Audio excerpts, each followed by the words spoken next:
on the track.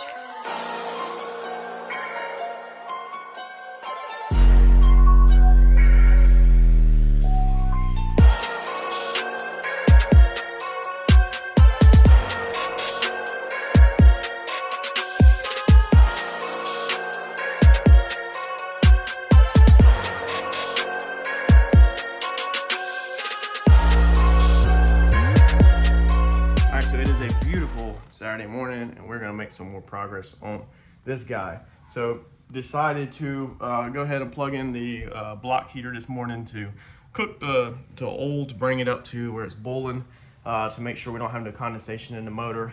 Since it's been sitting, don't want to crank it here, so got everything unhooked and just cooked it for about 15-20 minutes.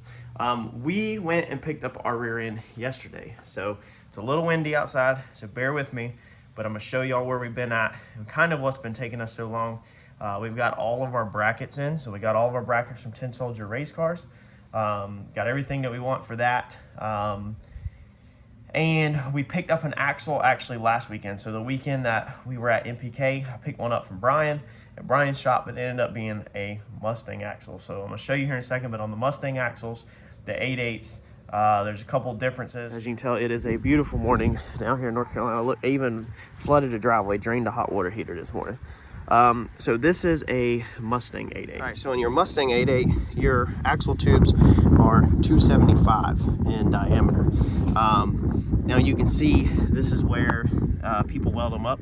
So Brian and them had started on this one but didn't finish it. So you can see where they started to weld the tubes to the center section, and then they didn't finish it for whatever reason. Looks like they changed these out with some other aluminum pieces, but the Mustang 8/8 will also have these guys up here on them for the factory control arms. And then the Mustang 8/8 will have these brackets down here for the control arms also. And then that's pretty much the basics of the Mustang 8/8. It also will have the tabs on left and right. They make a kit that bolts onto here and here and goes back and braces the axle. So that's another giveaway that it's a Mustang 8/8.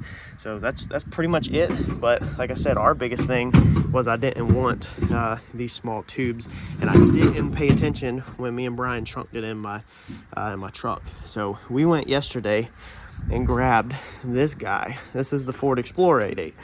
So the Ford Explorer 8/8 will start out, of course, the tubes are 3.25 inch in diameter. And then if you look right here, we don't have that brace. We have this right here, but we don't have the same one over here. So it doesn't have the Mustang style brace. You can't put a kit on this 8/8 without modifying stuff. Also on the Ford Explorer, the left and right is not symmetrical. So if you can tell from the camera, the distance from here to here and the distance from here to here, that side is longer. So that's your long side. If you're shortening an 8/8 and you want to do it cost efficient, then what you'll do is you'll go back to the junkyard and you'll buy another, I think it's the passenger side axle, or driver side, whichever one's the short side. I'm all turned around and backwards right now. You'll go buy another short side axle shaft, and then you will cut your long side down. You'll cut it, right here at the end, and then you'll move it, you'll section it, and you'll make it so that the left and the right matches, and then you can run factory axles, factory brakes, and you will now have the center of it centered. On the Mustang 8/8, the center is it's already centered, so it's symmetrical left to right, but the Explorer is offset. So we're gonna get this thing opened up. I believe Mike said that this was a 373. So again, shout out to Mike for giving me this thing, because that definitely saved me some time and money versus having to go to the junkyard and grab it, and we're gonna make use of it. He said this thing's been in his shop for every bit of 8 years, and it was a spare that he just never used. So all of these brakes are trash. I will put the axles for sale. So if you are trying to do a budget-friendly shortening at 8/8 and you need the short side axle, go ahead and shoot me a message, and we can coordinate on shipping. The last one I did, when I took the axles out, I think I sold that one on eBay for a little over $100, I think, for that axle, shaft, because some junkyards won't let you go in there and take the rear end apart. You'll have to buy the whole rear end just to get that one shaft, and so it's worth money to certain guys. But let me know if you need it. Let's get this thing busted open. Let's get this thing drained out. Let's get all the brake lines off of it, backing plates, brakes. Let's get all of that off. And then we will move forward with, we have to cut all of these brackets off. So we gotta get these brackets off. Let's get after it.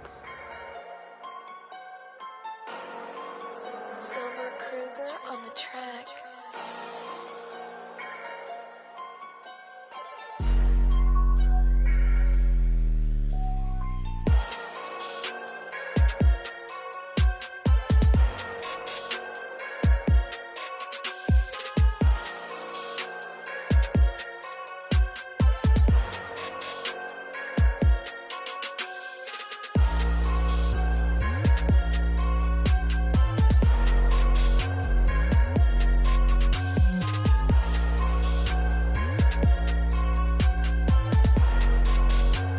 All right, so I got a lot of metal to pick up in the driveway. If you're doing stuff like this, y'all watch out for your kids, man. Pick up the little shards of metal that's in the driveway or whatever. And also another tip that you might not know, being this is a paint channel. When you're cutting this, these cutoff wheels are putting dust in the air, including metal. Where it cuts, it turns metal into dust. So all the vehicles nearby are gonna get coated with that dust. If you have a white vehicle, such as this one or this one, and you don't rinse them off immediately afterwards, then if the dust sits on the vehicle overnight, it will rust, and you will have tons of little speckled rust spots all over it. I have destroyed 2 personal vehicles like this. I destroyed the Tahoe and I destroyed our other BMW like this. I don't think this one's far enough away where we didn't have no dust about it. Of course, I don't care about that truck. The mother-in-law pulled up, but her car is dark colored, so any dust that lands on it, if it does develop any rust or anything, it will, you won't see it. So you ain't gotta worry about dark colors, but white, you gotta protect it. You gotta clean up, let's try to get out of this wind. You gotta clean up your axle tubes. Even if you send this thing to 10 soldiers, they want the axle tubes prepped, meaning they want the brackets cut off of it. And you've got to do it. It's the worst part of the job. This is the part that sucks. This is the part that nobody wants to do, but it's got to be done. So what I do is, if I just try to get in there with a cutoff wheel and just put some notches in it. I'll show you a couple back here in the bed. I didn't want to sit there and, you know, zoom in on it all close, but basically just try to cut these things off. You know, I just cut some straight cuts in them, get them off, and beat them off with a hammer or whatever. Do it however you can do it, and then once you get them off, you'll have some little sharp pieces left on there, and that's where all this comes from. So then I just go through with the cutoff wheel, and that's what all these little pieces are. I just kind of go around the tube and I just shave as much of it off as I can, so that I don't have to do so much grinding, because now the next step is grinding. So you can see this was all done with a cutoff wheel. Okay, so we did our flat notches, or our straight cuts, and then we cut our triangles off, and then from there we took it and we just basically walked the cutoff wheel basically around it like this and peeled it off. If you had too sharp of a piece, I cut, relieved it, and then started over, and then just rolled it around the tube to pretty much cut it off. Now when I was cutting this over here, I went in at too much of an angle cut like that. So if you see, I think we are a little too deep in there. So we're gonna grind all this up, clean this up, and our fab guy, we'll leave that to him to weld up. This may, I'm not gonna mess with it now because this may get cut off. I don't know how much. I don't remember exactly how much gets cut off on the rear end, but we are for sure going to be cutting somewhere, so we're going to smooth that out. If you cut too deep, you can just weld it back up and smooth it out. It's not the end of the world, but overall they got to all be off like that. And then you got to take a grinding wheel. This is a hard wheel because it's going to cut faster, or it's going to grind faster. I'm going to get the rough of it off with the hard wheel knocked down, and then I will probably pick up a flat wheel. I don't think I have a good one here. If I do, I'll use it. And then we will probably clean up this brake tube with some or this axle tube with some brake parts cleaner or something, and then we will flat wheel this whole tube so it's shiny all the way up to there, and then I'll let my guy finish prepping all that out like he wants it. I'm just trying to remove these brackets and get these brackets smooth for him, so that he don't have to do it. There's a sensor here, pretty sure this is a speed sensor. The last one I cut all of these little tabs off and welded that shut. I think this time I'm just gonna let him do whatever he wants to do with it. So let's rock and roll. All right, with the wife's help and Harper's help, I guess, we were able to, you got it, Harp? We were able to get this bad boy out of here. So we're gonna leave this thing together to take it to Mike's so he can reference how I've got it done, so he can basically duplicate. We're about to throw the other one in the bed of the truck, and then we'll pick this one up, put it on the table, and then finish stripping this one down of the brakes and stuff that we don't need in this one, so it's a little less weight. So we got this thing out of here. Try not to make a mess in my driveway. HOA racing. We do have a HOA here, but my wife is the president of the HOA. But I still try to be respectable and try not to have stuff like this.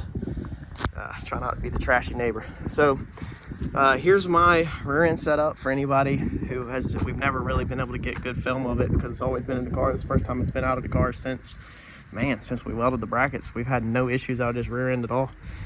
So as you can see on mine, all the axle tubes are welded up. They're already welded. We did all that. This used to be the old anti-roll bar brackets. Now they got moved. Anti-roll bar down here, and the brackets are on the frame.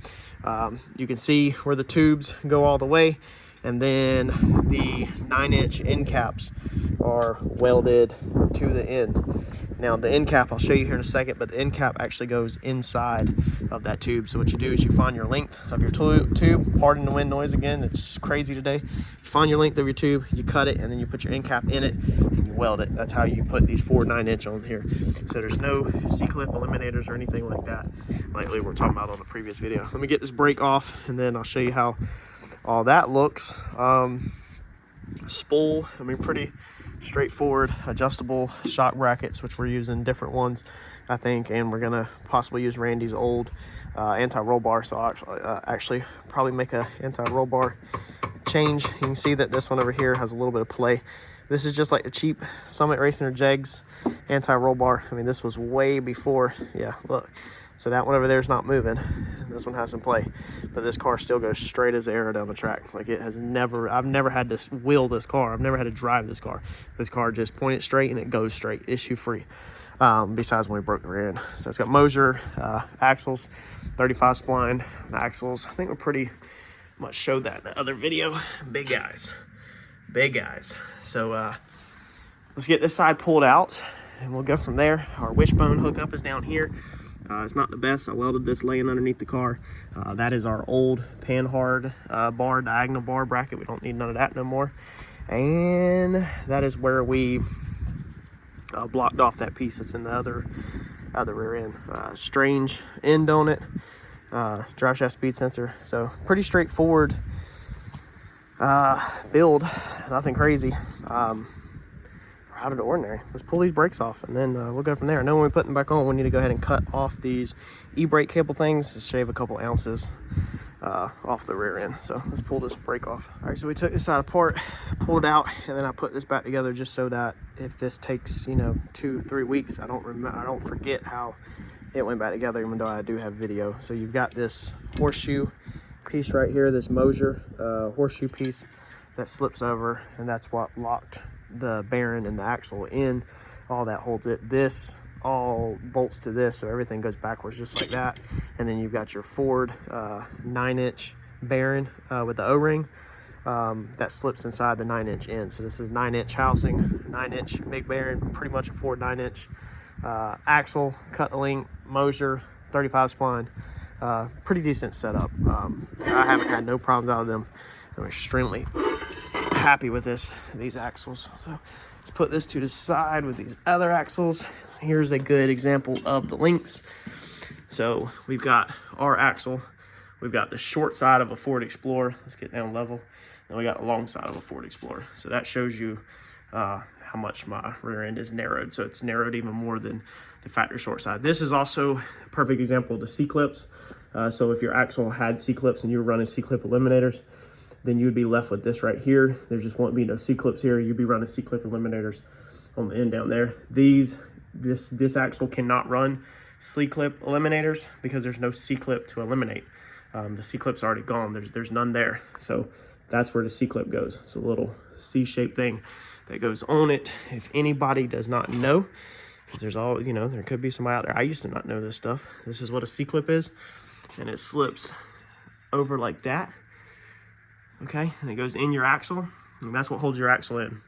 So your whole axle is held in by these C-clips, whereas when you switch and you get rid of C-clip axles completely, and you go to a custom cut length axle like that, then, and you go Ford 9-inch ends, now what's holding it in is these bolts, so it's bolted in. There's no more C-clips, no C-clip eliminators, not like that. So I think there's a lot of confusion, a ton of confusion on the whole C-clip eliminator thing, because John misspoke. He just messed up. He was thinking that since it's an 8.8 that this had C-clip eliminators, and it simply does not, because this is not a normal 8.8. This is a modified 8.8. So our Ford 9-inch ends, let's see here, they're gonna look like this. We got everything that we need to do this build. So here is what your ends look like. So when you order a Ford 9-inch end, this is what it looks like. It's beveled, okay? So you'll bevel the end of your tube, and then you'll set this up to it, and then you'll weld this to your tube. This bevel will pretty much center it in there, so you can see how far this thing is inside the tube, and how the tube's cut and it's welded up to it. So that's what a Ford 9-inch end looks like that gets welded onto an 8.8 axle. Still 8.8, but with Ford 9-inch ends. Other stuff that we got, this is an order from 10 Soldiers.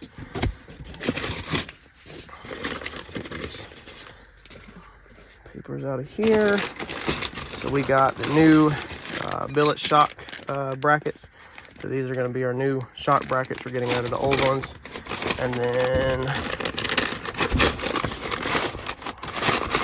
got our 10 Soldier brackets in here. So we got nice brackets to match the other setup, and they have the doublers and everything with them. So it's going to be a real nice setup, man. It really is this time. Spent a little bit more money definitely than I did the first go around.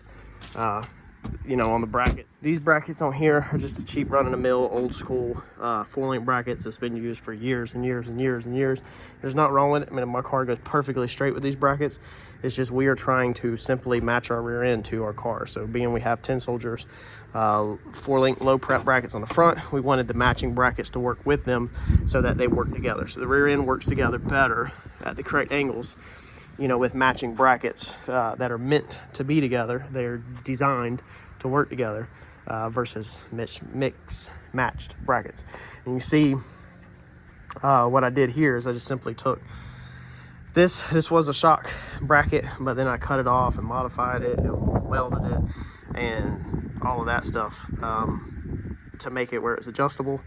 And we never actually, you know, really utilized our setup like we're going to be able to the new one. The new one's going to have the nice billet aluminum ones in, but we're going to improve on the new setup also, and it's going to be way more braced than this. So currently it is braced across the bottom, and then it is also welded right there to the rear end housing. Okay, so it's attached to the rear end housing, but that's it. That's the bracing. But of course, you know, we had a failure point on the outside out there, not the inside. So next, I mean, I'm excited y'all for the next build.